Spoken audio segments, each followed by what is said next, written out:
What's up, guys? It is here, James, with the slightly late, 3 days late, I guess, Patreon Q&A here. We've got a new Patreon today, so that's pretty cool, right? So today I have 5 questions here, which means some people didn't submit a question. So if you do want to submit a question, please do so. To make these things longer is cool. I'll do as many questions as I have. So obviously, if you want to ask any questions you want about working in Japan or otherwise, don't be afraid to do so. I'll make sure my mic is pointing at me. There you go. Maybe don't be afraid to do so for next month in April. So I'll do one of these once a month at least. So there we go. So we got like one serious question and then four just kind of cool questions. Not really deep questions for sure, but let's get into it here. So the first question is, are there any professional organizations in Japan that you would recommend? I'm a small scale Eikaiwa school owner, and I'm always looking for other folks in my industry. I'm involved in a couple already. Just curious if you knew some nice ones. So actually I did research for this and asked some people around. Turns out there's not really any kind of big overarching great ones, that everyone kind of knows about.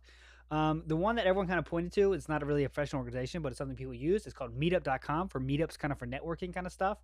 And that's kind of maybe fills the same purpose as what you get out of your professional organization.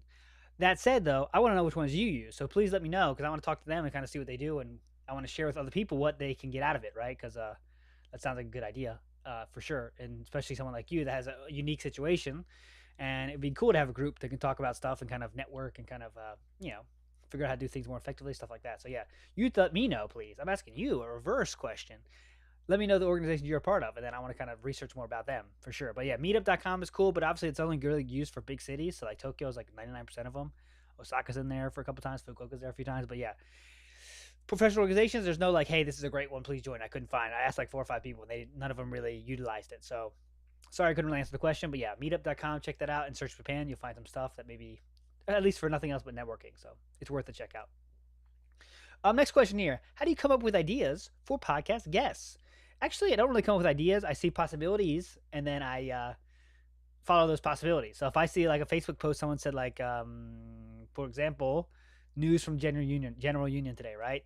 ECC strike. ECC employees, which is an Eikaiwa company, is striking in Nagoya. So I'm like, oh, okay, that's pretty cool, right? So I'm gonna get in there and see if I can't find someone that works at ECC to interview. That's a good, interesting topic, right? So that's basically how I do. I stroll the internet and see like someone's complaining about blah blah blah happened. Hey, you want to talk about that? Someone said, "Oh, I just got hired as a new direct hire. Oh, I want to talk to you. How'd you get that job?" Stuff like that. So I get a just see what's out there and then say, "Hey," because if you're doing a podcast like I am, you're not really going after like there's no like big celebrity you want to kind of get. So it's kind of like a more of a fishing kind of thing. I throw as many lines as I can out there. Oh, that's interesting line.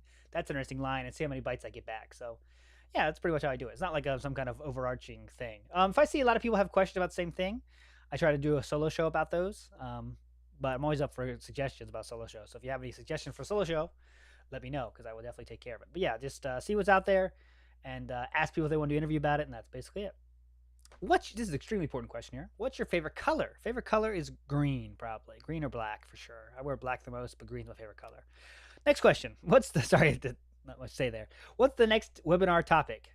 Great question. I think I want to do something again for like the new to Japan people, I think. I don't know. I'm not really sure on that. I'm ready for ideas, of course, for sure. But the next webinar, not sure what to do.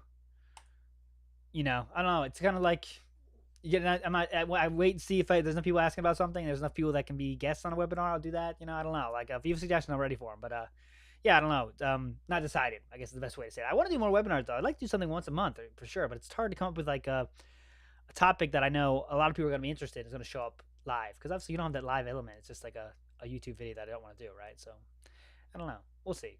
Maybe something. I don't want to give any promises, but yeah, I definitely want to do more webinars. But I don't know. The topic is not decided yet.